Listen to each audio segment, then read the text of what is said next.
All right, Chaz, let's get right to it. Terry Francona was right. He was right when he said the Reds earned the chance to compete in the playoffs. The Reds earned their shot at the defending World Series champs. And this was October baseball in a playoff atmosphere at Dodger Stadium. But instead of a memorable playoff performance, it felt too much like some of the regular season Reds that we saw this year, the ones that struggled at times with runners in scoring position, struggled to string hits together, the ones whose stars didn't shine as brightly or as consistently as they needed to. In the end, the Reds needed those things to fall pretty perfectly to beat the Dodgers in this series. And that didn't happen, and they didn't beat the Dodgers. So your biggest takeaway from the season ender in Los Angeles is what? Something that Terry Francona said, I believe on Sunday in Milwaukee, was maybe Saturday. The Reds are seeing the best version of their team right now with how healthy they were and how they were playing down the stretch and how certain roles were solidified and organized and aligned on the roster. In the playoffs, you didn't see the best version of this year's Reds team. That was because of how the pitching staff was scheduled and structured coming off of some must-win games and how aggressive they had to be just to get to the playoffs. That was a product of, while Francona's comments were pretty recent, some guys got cold. Noelvi Marte was out of the lineup on Wednesday. They still never quite found their best lineup, and now you're throwing Sal Stewart in at the last second to save the day, and he probably should have been in sooner. So there was a lot unsettled with the offense, an identity that never clicked, power that never came. And then when you look at the pitching, I just start with the fact that the schedule was all out of whack because it took them so long to win so many games. And then Hunter also had a bad day. That kind of sums it up. I like the word identity, and that's something that I think the Reds had an identity they were striving to find, and then an identity where they eventually landed. But it ended. It didn't land. It ended in Los Angeles. And, LA is a city of stars. Dodgers are a team full of stars, and they did what they do. Highest scoring team in the National League, scored 18 runs in 2 games. They beat the Reds 5 out of 6 times in the regular season and twice in the playoffs, and in the playoffs, twice without pitching Shohei Ohtani. It's a great team, the Dodgers, but it felt too easy to me because the Reds never really put much pressure on those guys. And that's how Terry Francona's first season in Cincinnati comes to an end. Welcome to another playoff edition of Power Stacks, proud members of the Growler Podcast Network. Chaz pitching first, which you alluded to. The Reds had a chance all season, and we thought and we said they had a chance in the postseason because they can pitch. But Hunter Green didn't pitch well. Andrew Abbott didn't pitch at all. And Nick Lodolo, because of the scheduling things you talked about, couldn't start. So what's the biggest question that we have to ask here? And what kind of answers did you get at least early on in the clubhouse postgame in Los Angeles? Well, let's start with today. The plan was to go Zach Littell 2 times through the order. And now the decision I disagreed with was I would have just had it be 1. I would have kind of gone all hands on deck to try to make that happen. But going through the math, I mean, you look at even what the Reds did get, especially when you account for the fact that Nick Martinez did have a bad defensive play behind him and a bad luck on a ball that hit the base, but he obviously had a bad day and only got 1 out. But the Reds, even though Zach Littell pitched longer than anyone wanted, they still used all of their pitching. They were saving Pagan for the 9th, but they used Lodolo, Martinez, Santillan, Burns. Ashcraft had pitched 4 out of 5. What was his availability? Connor Phillips has had to pitch so much recently. What was his availability? When you look at even some of these guys, because like Chase Burns had to pitch as much as he did on Sunday, well, that impacted his availability for Monday. When you look at how much for Tuesday, I've got these days off. When you look at how much Connor Phillips had to pitch against Milwaukee 3 straight days, I think that impacted how he looked on Tuesday. Because Lodolo had to pitch on Sunday, he couldn't start on Wednesday, um, because you took so long to clinch, you couldn't reset your rotation to make sure you got Andrew Abbott to start. Like when I look at what happened with the pitching, I start with Hunter Green, but next for me is I kind of blame the regular season Reds because they didn't just not get a chance to align their pitching was hamstrung entering the playoffs from a flexibility perspective. And you saw that shape, Suter pitching when he did, Phillips pitching when he did in game one, and then some of the limit options they had available to them for how short they could keep Littell in game two. And it should be noted, as we've talked about, playing the Dodgers, until, with the exception of early in the game on Wednesday when Littell was on the mound, nobody's pitching with a lead. The Reds, the Reds were pitching in all of throughout game one and almost the entirety of game two. They're pitching from behind. It doesn't matter who it is, whether it's the starter or someone from the bullpen or a starter who's in the bullpen, your best bullets, whatever they are. The game feels different. And when you struggled the way the Reds have to score runs, the game feels different no matter who's on the mound. But I circle back to your question about the regular season Reds, and it was an accomplishment just to get it done, just to get in. And you can't take that away from anyone on that team, but it did preclude them from maximizing the best part and the strength of their team, which was pitching, by not being able to set that up for the postseason.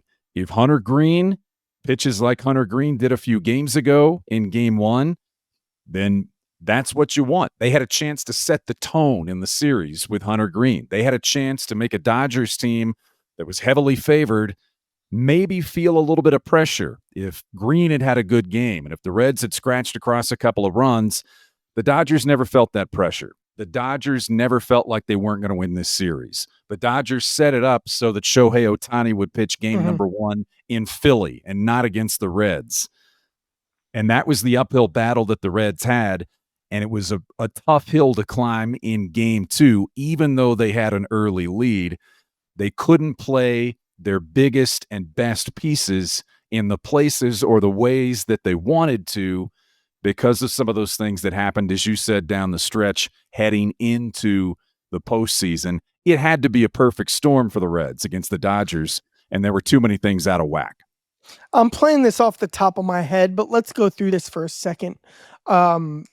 Let's pretend this was game one, opening day, Reds, Dodgers, all in series, must win. And let's even say you get 3 innings, 5 runs from Hunter in that first game.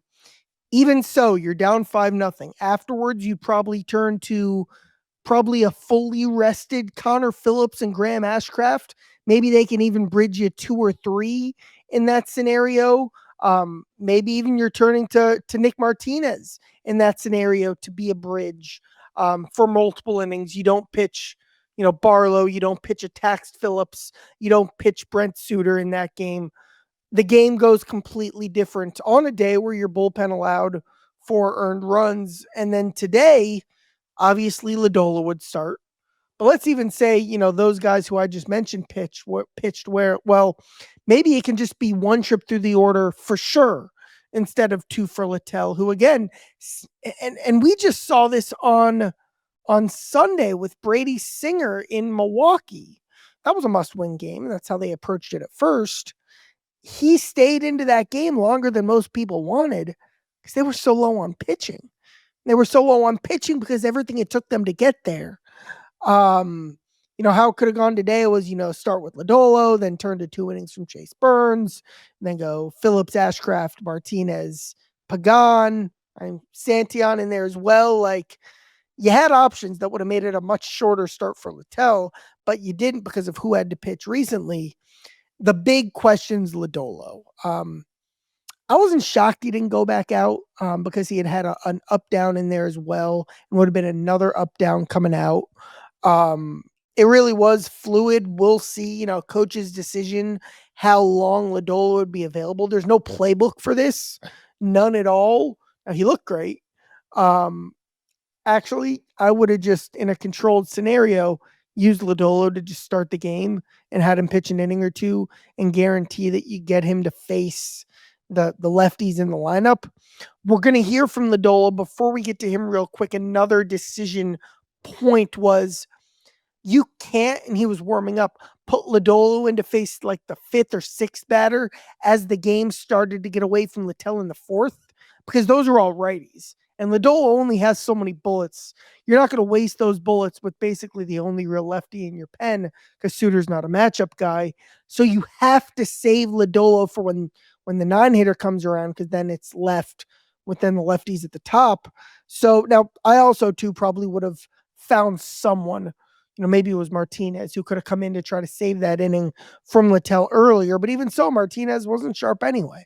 But the biggest question I'm getting is, why didn't Lodolo do more? That was a question because of how many LA media there are, because of they call on you in these press conferences. I didn't get to ask Tito, why didn't Lodolo go out for another inning? I did ask Lodolo, I wasn't called on to ask Tito. I'd already asked him a question or two. I did ask Lodolo post game, kind of what were you expecting? 14 pitches, but there was an up down in there, kind of what you were expecting tonight. Honestly, I wasn't really what to expect. I knew I was going to go as long as until Tito told me I was done. So yeah, I mean, there wasn't a set number or anything. I was just going to go until he told me, somebody else was getting there. So kind of what's the feeling here coming to the end with the season you've had? That sucks. Everyone here was people about him. That way a chance, But we got to play better, and that's it in most scenarios. So the good thing is now, we know what to expect. We got to take another step. This was, one of our goals to get to the postseason. But I think as we roll around in the spring tournament next year, we go. It's a step. And again, all we got from Tito post game was that he wanted to get Littell 2 times through the order and follow him with Lodolo, followed him with Martinez, and that is how it played out. And then I bet it was supposed to be Burns, Santillan, Pagan, but because Martinez was in such a jam and you're down by multiple runs, that's a classic thing. Just bringing your best guy because you might not get a better shot ever than this. That was the main crux of the pitching flow. And man, it would have been different if they would have won one more game in the regular season and didn't need to be so all in on Sunday. And keep going back to this because you can't hammer this home enough. Would have been different if Hunter didn't have a terrible day on Tuesday. When you talk about pitching in the postseason, just a quick thought on the Dodgers. Blake Snell and then Yamamoto in game 2, they were both outstanding. It's a rotation that's stacked with Ohtani's going to go in game 1 against the Phillies. What did you walk away thinking? What did you walk away thinking about the Dodgers bullpen and that being potentially making them vulnerable the deeper they get into the postseason? Because heck, even the Reds, to a certain degree, exposed a few things in the Dodgers bullpen, and they were at the time down 6 or 7 runs. Kind of the main storyline there was, all right, Sheehan and Glass now being big options out of the bullpen. We didn't see Glass now. We saw Sheehan.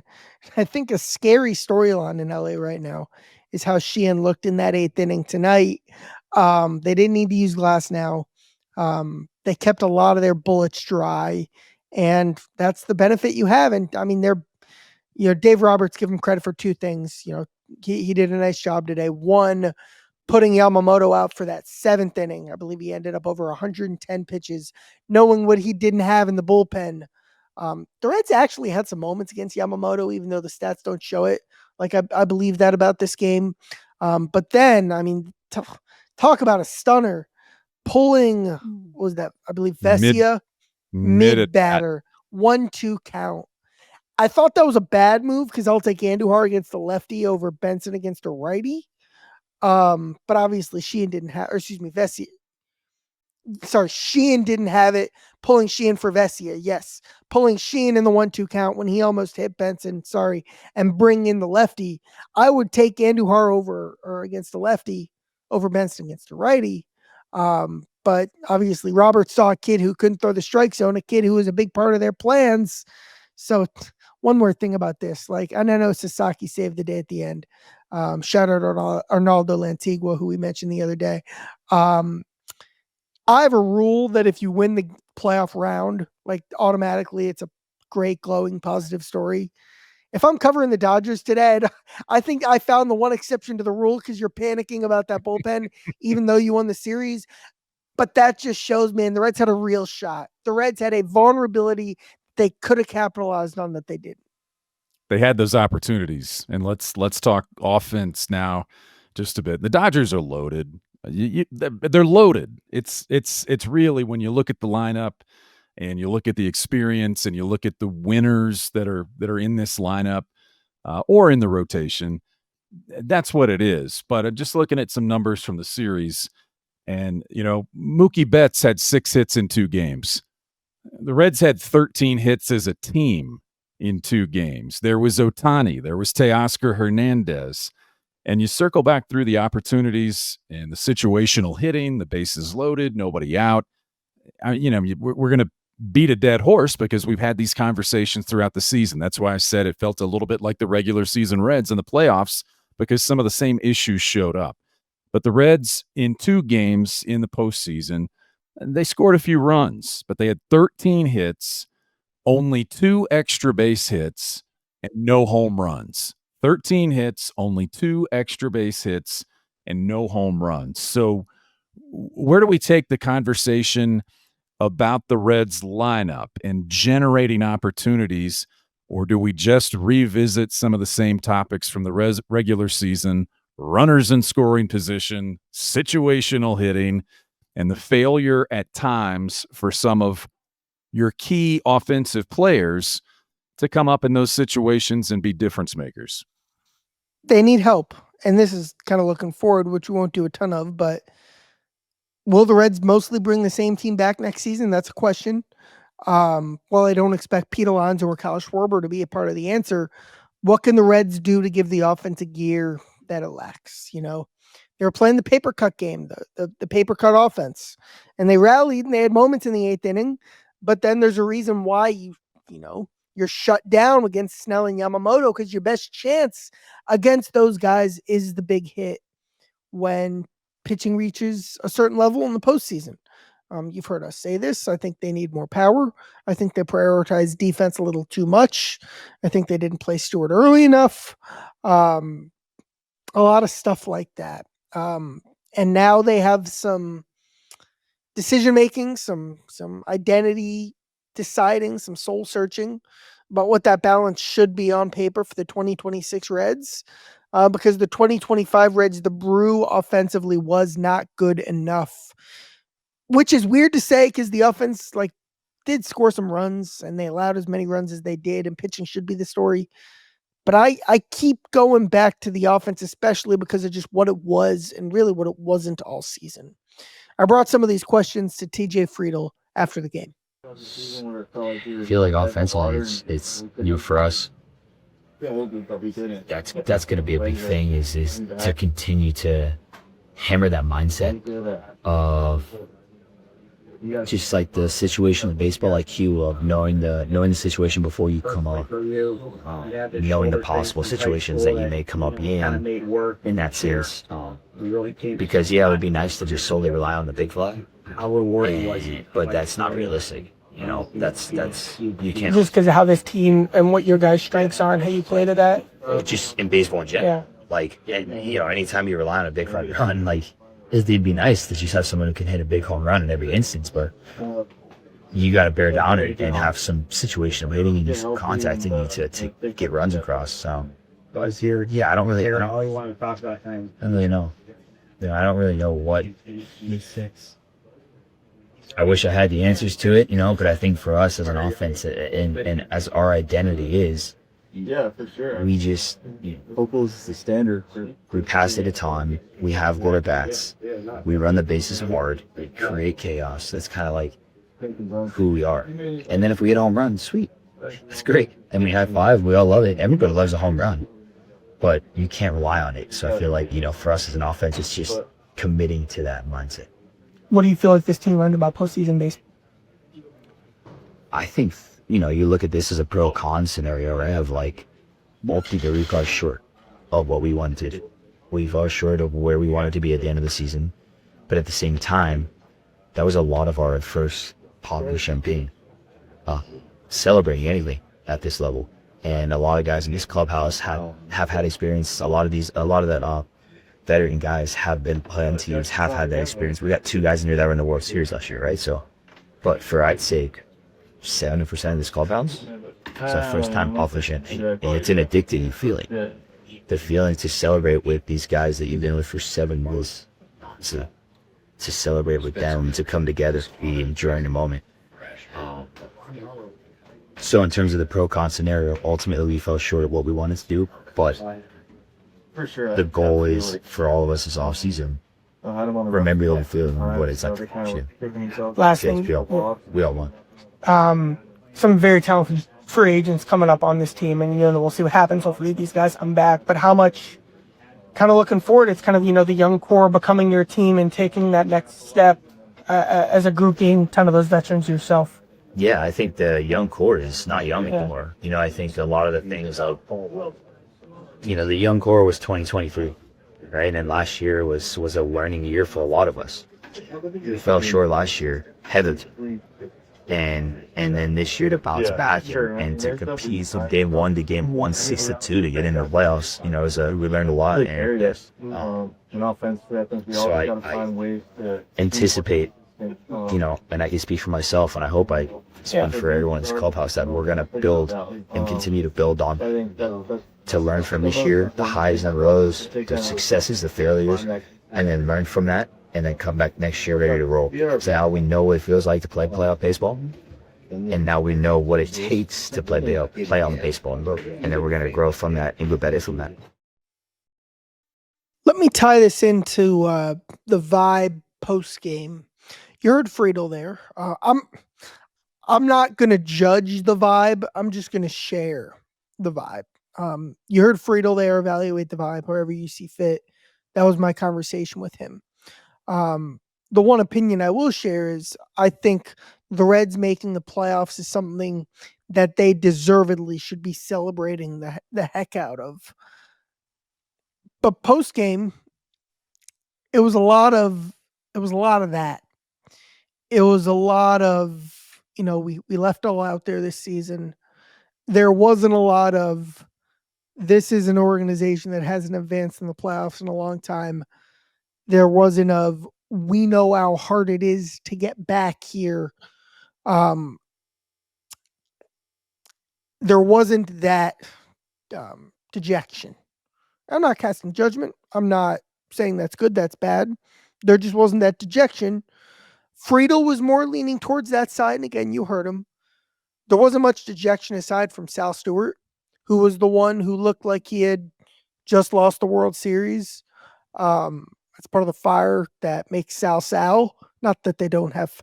Sal's a unique cat. You guys get that. If you listen to the show, you guys know about Sal Stewart's personality and what the Reds love about that specifically and what makes him tick. But there was a lot of, we had that experience. We'd love to build on it. This was a learning moment for us. The Dodgers played a great series. Again, I'm not casting any judgment on that, but that was the atmosphere post-game. All of that is true. All of that is true. But I talked to several players, and I'm sure you had some of the same conversations over the course of the season. And there are always, a few of the leaders who either said outright or alluded to raising the bar. And, we talk about this in any sport, but, if you don't raise the bar and the bar stays where it is, it's harder to mark these moments as steps forward. And I will go back to this, and you've heard different teams talk about this at different times. The guys in that clubhouse, most of them don't know, and all of them really don't care that the Reds have this streak of postseason futility.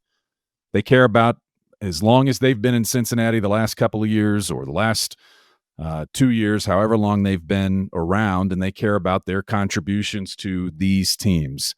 I don't think any of those guys, lament the fact that the Reds haven't won a playoff series in X number of years. They're concerned with themselves and with their own teams, as they should be. But that's where I circle back to raising the bar and continuing to add players. The Reds very carefully in the offseason, according to Nick Kroll and Brad Metter, when they evaluated players, they evaluated more so maybe than some character and what they would add to the clubhouse. And they did a great job with that.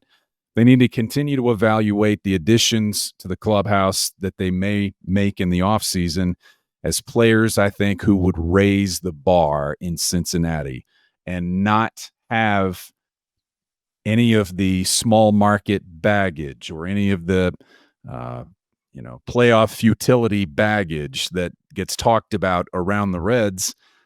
To take a step forward, I think that has to happen. Terry Francona said post-game after Game 2 in L.A., he said, we're not a finished product. And that leads us to the question about the offseason. And there'll be a time for us to discuss this on a much deeper level and things that are tied to where they go specifically or who's available or what it looks like. But right now, just thinking about the offseason, I think we all agree on one thing, that the Reds need a power bat. A lot of teams can say that. That's going to be priority number one. But will there be big changes? Will there be – go ahead. Let me start here. Let me rattle off their free agents. Nick Martinez, Emilio Pagan, Austin Hayes, Miguel Andujar, Zach Littell, Scott Barlow, Brent Suter. When you look at what they're being paid, and you have to do that for a team with these payroll slim margins, frankly, every single one of those acquisitions was a success. Every single one. Martinez, when you look at the value over the 2-year contract, specifically Pagan's your closer. Hayes was a cheap cleanup hitter who actually outperformed, a lot of the actual who perceived cleanup hitters on the market. Not a perfect player, but a value contract. Littell and Andujar, definitely. Barlow, you'll take a middle reliever at that price any day. And Brent Suter, we know and love. Hit rates aren't 100% like that. And the Reds, as Tito says, well, they can't outspend their mistakes. They didn't make mistakes this time, and they just made it.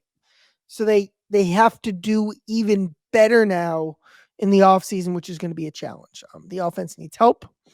I haven't even looked at the free agent market yet, evaluated the trade market. I know these things are really tricky. These conversations are really difficult because of the, again, limited margins that the Reds have to work with. But I do know this, and I really do know this. No, I don't expect them to get Pete Alonso or Kyle Schwarber. They'll work and evaluate a bunch of options they have available to them. But as a whole, yes, there's value in adding veterans and winners and all that kind of stuff. But as these guys hit arbitration and get more expensive, as these guys get older, kind of has to become their team. This is the next step that they are now beginning into. You heard it from Friedl. I've heard it really behind the scenes, a lot stressed leading up to kind of what the conversation would be when the season ended. And it's that, yes, you'd love to keep adding, Nick Martinez's and Pagans and Singers, etc., who immediately become your captains. Again, every signing I just named was a success, but it's a different stage now. And also, these guys just have to get better. McLean has to hit for more power. Steer has to hit for more power. Ellie has to hit for more power. Brian Hayes has to hit. Gavin Lux, he said it yesterday or 2 days ago, has to hit for more power. Wolvie Marte has to find that consistency. Let's call it what it is with Marte, the best development story of the Red season, but he got cold in September and wasn't on the field for the final game of the year. So all these guys have to get better. That's where their only path towards star talent comes from. And it's entering another year in that process in 2026. It's going to be an interesting offseason because everything now is viewed through a different lens of a Reds team that eked its way into the playoffs and a Reds team under the leadership, again, of Terry Francona. Will they be bold? And how would we define bold with this roster and with the availability of potential players on the market? and we're going to find out. But as we wrap up the playoff portion of Power Stacks, I think you've said it before. I agree. It's a step forward, but that shouldn't be the focal point. That's a byproduct of where they finished the season, that it's a step forward from where they've been. It can't be the focal point of where they are. I said it when they clinched, and there was a lot to celebrate in that moment, and I 1,000% still view it that way.